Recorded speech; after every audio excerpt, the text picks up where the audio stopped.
Le 30 novembre 1960, Neil Armstrong, pour le vol 64, était largué depuis un avion porteur B-52, à une altitude d'environ 45 000 pieds, à bord de son avion fusée expérimental X-15.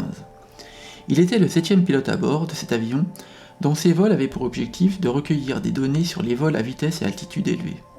Neil Armstrong a participé à un certain nombre de vols du X-15 en tant que pilote d'essai, ce qui a contribué à sa formation et à son expérience en tant qu'astronaute. Ces expériences ont sans aucun doute influencé sa carrière ultérieure, y compris sa célèbre mission Apollo 11, au cours de laquelle il a marché sur la Lune en 1969. À cette époque, Neil Armstrong ne portait pas sa très célèbre Omega Spin Master, mais une montre étanche munie d'une échelle 24 heures et d'une lunette tournante dotée de différents fuseaux horaires. Bien que la montre Douglas Skin Diver World Timer de Neil Armstrong ne soit pas aussi célèbre que sa montre Omega Spin Master, elle est devenue une pièce de collection prisée par les passionnés de l'exploration spatiale et des montres bracelets en raison de son association avec l'astronaute légendaire. Fondée en 1949 aux USA, la maison horlogère Walbridge Watch Company avait pour ligne de conduite d'élaborer des montres robustes, précises, fiables à tout moment et au prix modéré. C'est à partir de 1955 que sa marque sœur Douglas prendra son envol en proposant des montres-outils très lisibles et qui seront résistantes au choc et adoptées par les pilotes d'essai et ingénieurs. Pour bénéficier de l'expertise française et de son savoir-faire en montres étanches, Walbrook et Douglas feront produire fin des années 50 des montres en France. Début des années 60, Walbrook et Douglas lanceront la Skin Diver et notamment la Skin Diver World Timer, une montre à la fois de plongée et pilote, faisant de cette dernière une superbe montre-outil. C'est très certainement pour ses qualités de polyvalence, de robustesse et de lisibilité que Neil Armstrong adopta cette dernière. Après des années de création, Walbrook et Douglas n'ont pas résisté à la crise du quartz. Et pour notre plus grand bonheur, après avoir été endormis plusieurs dizaines d'années, ces deux marques ont été ressuscitées en 2019 par des passionnés, dont Maximilien Triquignot, pour assembler des modèles en France. Bonjour et bienvenue dans ce nouveau focus dans lequel je vais vous présenter la Douglas Skin Diver World Timer Professional, une réédition du modèle de la fameuse montre outil avec verre ésalite et un mouvement automatique Miyota arborant le logo Douglas. Ensemble, nous allons scruter en détail cette fameuse montre qui en son temps a été portée par le très célèbre Neil Armstrong. Avant d'aller plus loin, je vous encourage à vous abonner à la chaîne et à activer les notifications en cliquant sur la cloche. Ainsi, vous ne manquerez aucune des futures vidéos. Alors maintenant, sans plus attendre, découvrons les spécifications de cette Douglas. La Douglas Skin Diver World Timer est disponible au tarif de 419 €. Cette réinterprétation moderne de la fameuse montre-outil a un diamètre de 40 mm avec un corne à corne de 47,9 mm et une épaisseur de 13,5 mm. Même si elle est assez épaisse, ses dimensions sont raisonnables. Avec 20 mm d'entrecorne, vous aurez la possibilité de remplacer son bracelet sans aucune difficulté. Son poids est raisonnable, sortie de boîte avec son bracelet d'origine, elle ne pèse que 84 grammes. Sa résistance à l'eau est de 12 atm, soit 120 mètres.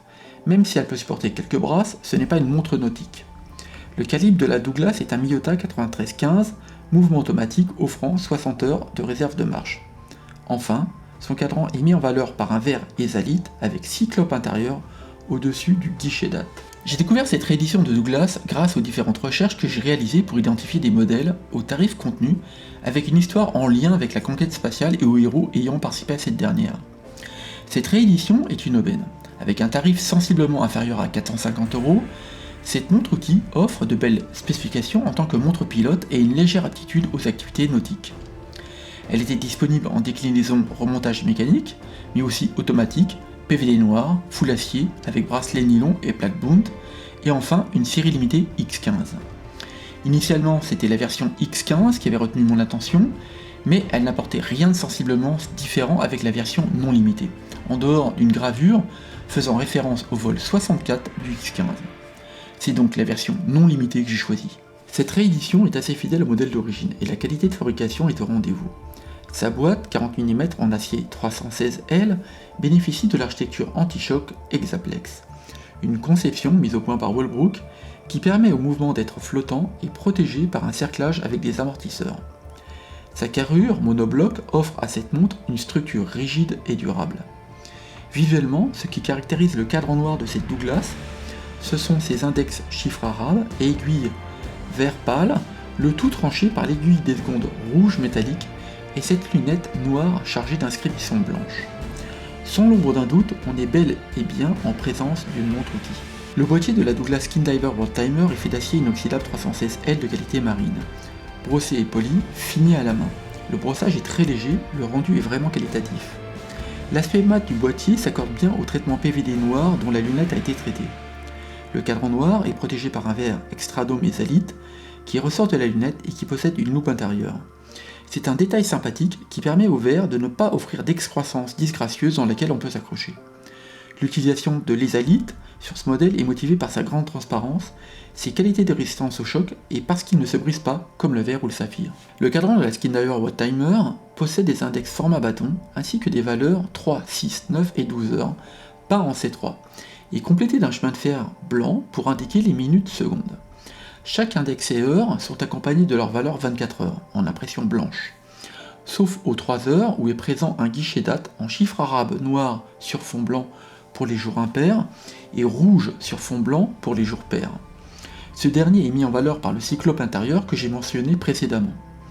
On retrouve sous les 12 heures imprimé en blanc la marque Douglas, au-dessus des 6 heures l'inscription choc résistante, et enfin sous les 6 heures l'inscription France en lettres capitales.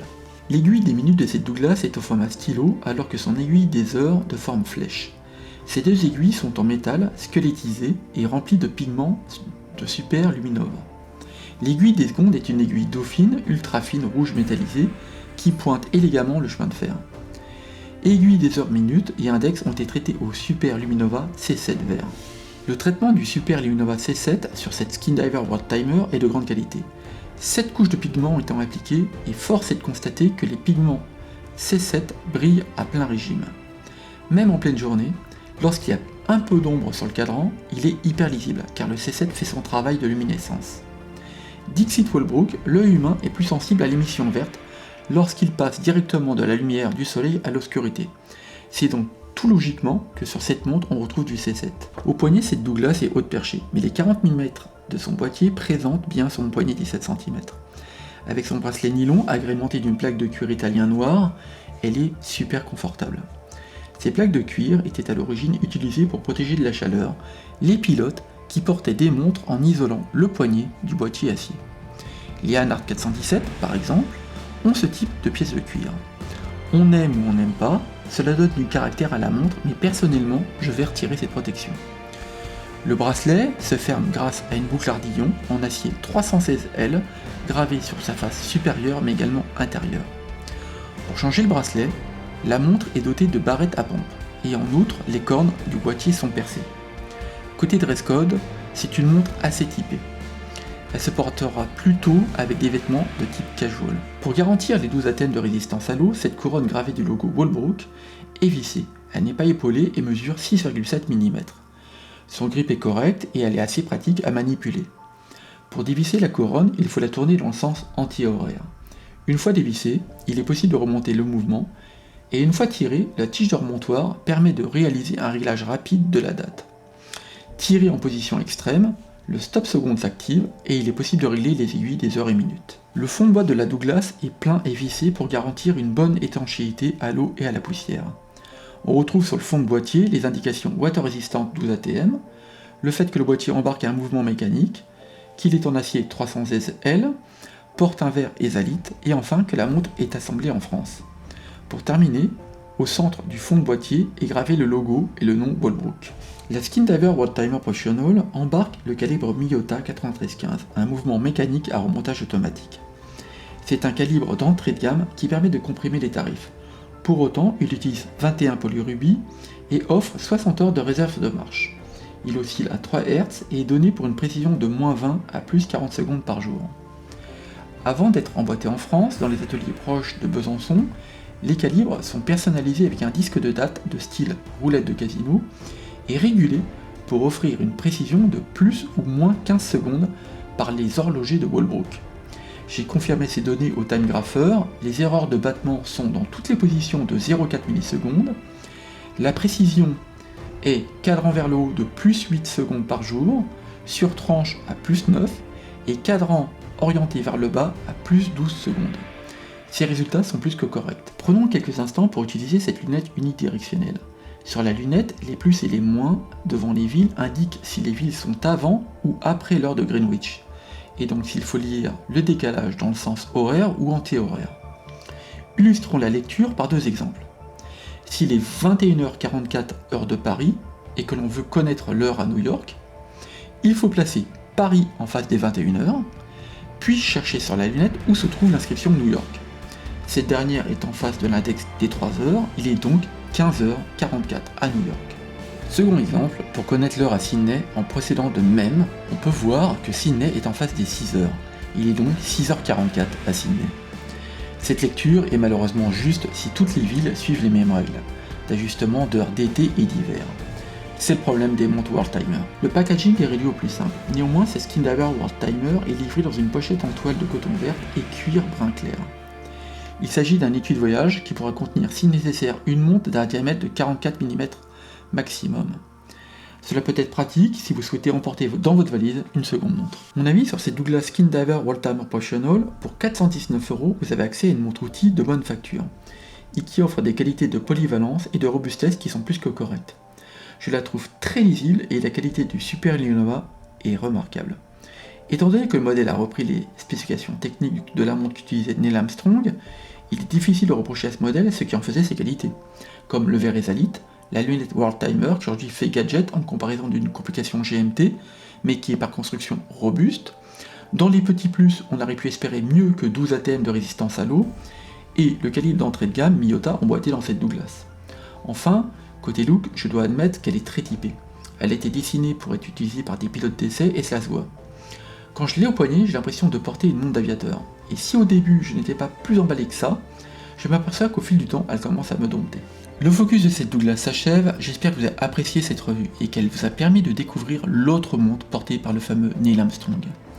Il existe d'autres modèles alternatifs à l'Omega Speedmaster et pour notre plus grand bonheur, tous ne sont pas des budgets hors normes. Dites-moi dans les commentaires ce que vous pensez de cette Douglas et si vous en possédez une, quelle est votre expérience avec cette dernière. Si vous avez trouvé cette vidéo utile, merci de la liker et n'oubliez pas de vous abonner pour être notifié des prochaines publications. A très vite pour la prochaine vidéo, je vous souhaite le meilleur et surtout prenez soin de vous. Allez bye.